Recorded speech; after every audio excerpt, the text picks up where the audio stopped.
অপতথ্যের বিরুদ্ধে লড়াইয়ে জাতিসংঘ মহাসচিব অ্যান্তোনিও গুতেরেসের সহায়তা চেয়েছেন প্রধান উপদেষ্টা ডক্টর মোহাম্মদ ইউনূস।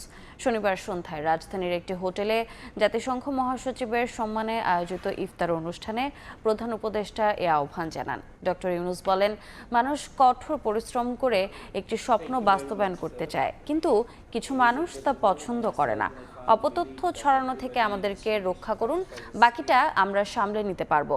জাতীয় ঐক্য প্রসঙ্গে তিনি বলেন, শিক্ষার্থীরা যে ঐক্য তৈরি করেছে তা দেশের সব পর্যায়ের জনগণের মধ্যে একটি অনন্য সংহতি সৃষ্টি করেছে।